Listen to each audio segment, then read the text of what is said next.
possui.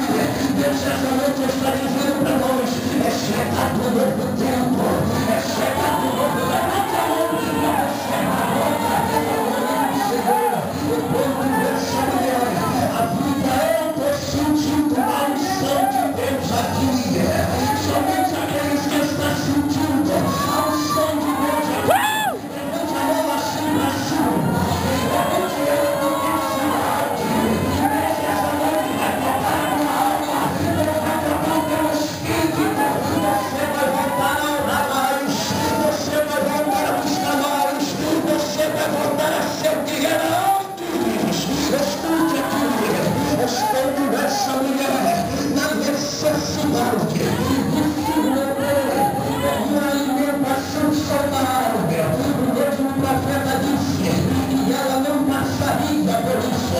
Sabe por quê? Porque ele mesmo havia profetizado. Naquela época existiam alguns planos, os planos daqueles irmãos que trabalhavam como a política, pelo governo. Eram homens que tinham o poder.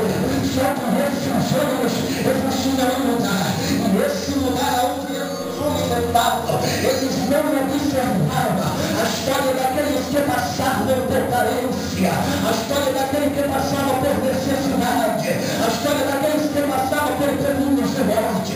Deus sabia que Elias precisaria desse povo. Quantos de nós não precisam da mão de Deus para nos levantar? Às vezes usamos as coisas materiais dessa terra, o ouro, a prata, a riqueza, o sucesso, e às vezes esquecemos dos planos de Deus para a nossa vida. Deixamos de acreditar na promessa de Deus para acreditar em homens. Mas Deus me traz aqui nesta noite para dizer para você, abra sua mente em nome de Jesus Cristo, porque Deus ainda é o mesmo ontem, Ele ainda é o mesmo hoje, e Ele será eternamente para você. O sucesso de Elias não estava porque ele era bastante afamado, não estava porque Elias tinha fama, porque ele era reconhecido como alguém que orasse e Deus parava os céus se possível fosse. Não era isso, era porque Elias estava disposto a acabar com o império de Acabe e Jezabel. Alguns historiadores afirmam no Antigo Testamento que no ano de 847, quando Acabe tomou posse do trono, Elias soube dessa notícia. Só que quando Elias soube dessa notícia, Elias no seu coração disse, eu estou pronto para desafiar quem for, eu estou pronto para enfrentar quem for, porque eu sei que o grande eu sou que está comigo, e eu vou continuar dando continuidade à minha chamada.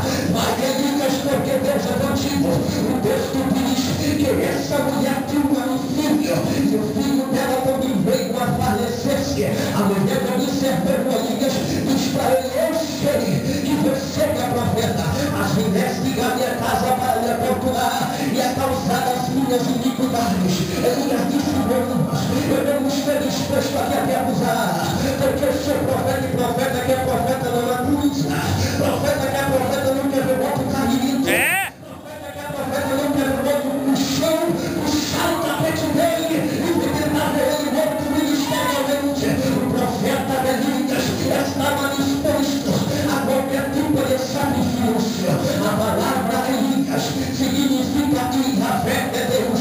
Deus estava com Elias. Quando aquela mulher soube que o seu filho estava morto, ela mesmo diz para Elias, o que eu posso fazer agora para que meu filho possa voltar? Elias disse, deixa comigo, porque eu sei o Deus que eu sirvo, ele pode fazer coisas impossíveis aqui. O texto diz que Elias pegou o filho desta mulher e entrou dentro de um quarto, e sozinho lá dentro, Elias começou a orar, dizendo, Deus de Abraão, de Isaac e Jacó, eu preciso humildemente que o Senhor possa trazer a vida deste jovem. E diante da oração de Elias, o texto diz que o menino voltou a respirar e voltou na vida normal. Se Deus te levantou pelo profeta, se Deus te levantou pela profetisa e mandou você fazer alguma coisa, não tenha medo, não recue. Deus está te vendo. É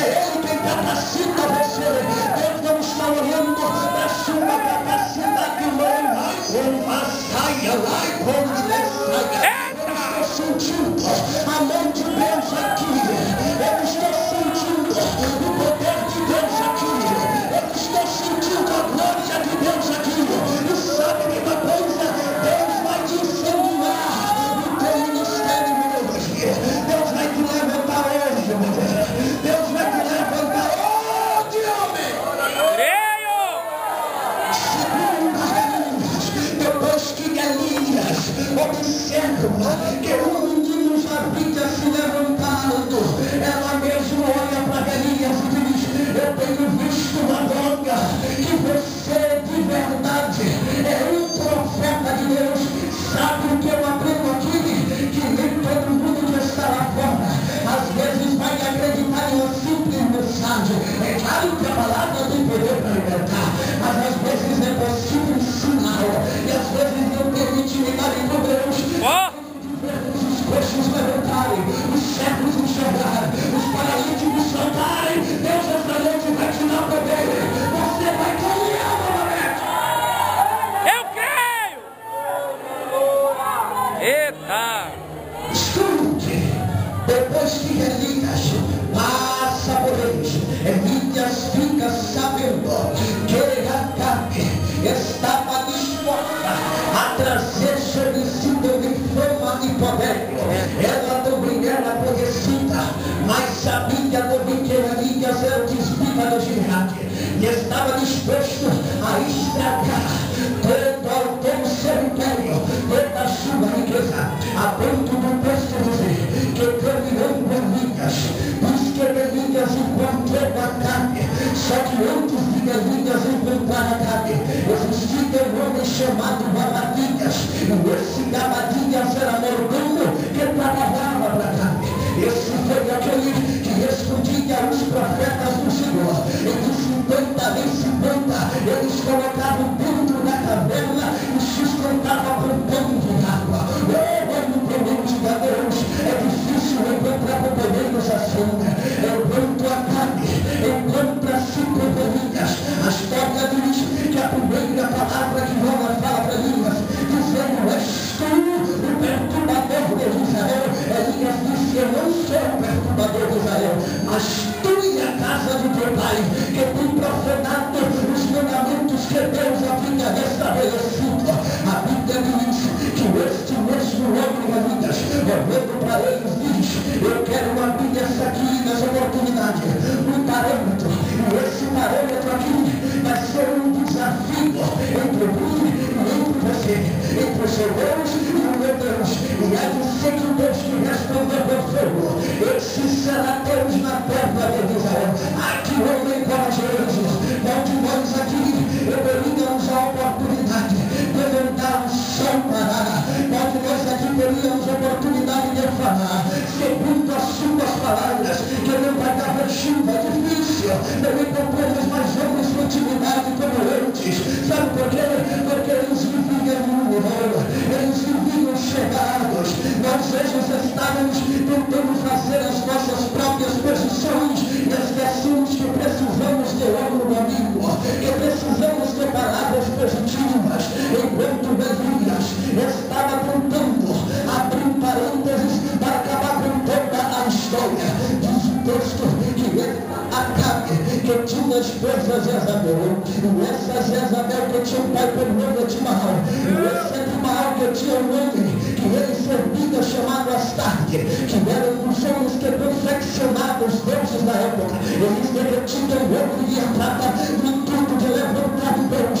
Só que nesse Deus que eles haviam levantado, eles levantaram a semelhança de um touro, e esse touro para eles era um sinal de fertilidade. Esse Deus para eles trazia prazeres para tentar destruir os casamentos, prazeres para tentar acabar com o relacionamento com Deus. Não pense você que não existe deuses hoje e pessoas que tentam ver o fracasso de casamentos destruídos, mas só que Elias desafiou Acabe e Jezabel e disse: olha, leva tu e todo o povo para o Monte Carmelo, e lá de ser que o Deus que respondeu ao fogo, esse será Deus. Estava marcado. Eu imagino quando Elias soube, Elias disse: eu vou colocar aqui 2 respondemos, vocês vão fazer a vossa parte e eu vou fazer a minha. Vocês terão a primeira oportunidade de perceber. A história diz que eles prepararam, só que quando eles estavam prontos para adorar o vosso Deus, o texto sagrado diz que eles clamavam de manhã até ao meio-dia. Só que o livro sacrosanto afirma dizendo que nada havia acontecido. Elias talvez abrisse parênteses naquele momento e perguntou a ele: talvez o vosso Deus esteja longe, ou talvez ele não esteja de ouvindo. O profeta é ousado. O texto diz que quando Elias teve a sua oportunidade, Elias não precisou fazer uma coisa, só que ele fez foi reparar o altar que Jezabel tinha deixado quebrado. E ele pegou o bezerro e colocou, e ele pediu que colocasse 12 pedras simbolizando os 12 espíritos de Jacó de Israel. Isto era uma aliança entre ele e Deus. Quando Elias pediu que enchesse 4 cântaros de água, pela primeira, segunda, terceira e quarta vez, o texto diz que Elias pediu que cercasse o altar de água, a ponto de dizer que havia sido um dos episódios mais bastante mencionados no Antigo Testamento. O profeta parece que está fazendo loucura com Deus. Não é que o povo ia acreditar que Deus ia responder com fogo.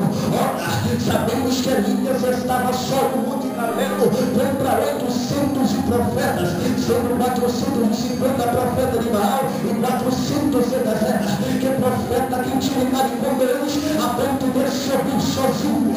Eu quero ver por nós aqui se estamos prontos a desafiar qualquer tipo de batalhão que esteja aí fora. Mas eu tenho certeza que o meu Deus, nosso Deus, o meu Pai, o nosso Pai, estar aqui nesta noite para te dizer: não importa a multidão, não importa as muralhas, eu sou Deus que estou contigo até no vale da sombra da morte. Escute, Elias continua, quando Elias ora, dizendo a Deus que ele precisava de um sinal. O mesmo Deus responde com fogo. Quando Deus responde, todo o povo de torno alto e baixando a comoção. Só o Senhor é Deus. Meu Deus!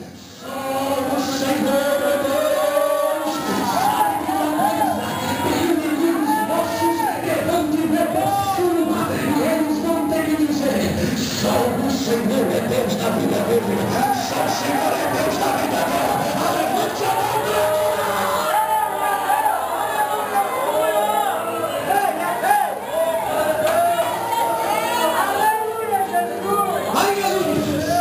Depois que Elias vence, o texto diz que Elias tomou mão dos profetas e o mataram num lugar chamado Quizon. Só que depois disso, Jezabel ficou sabendo deste episódio que havia perdido todos os seus oficiais, aonde ela havia investido toda a sua riqueza. Quando ela sabe desta notícia, ela diz: aqui comigo, hoje mesmo Acabe, meu esposo, darei mão deste profeta Elias e matarei ele, e saberás que só existe ele que tem o poder sobre todo homem aqui. Ela estava enganada. Existem inimigos nossos tentando nos matar. Talvez ele não te matar na sua frente, mas ele anda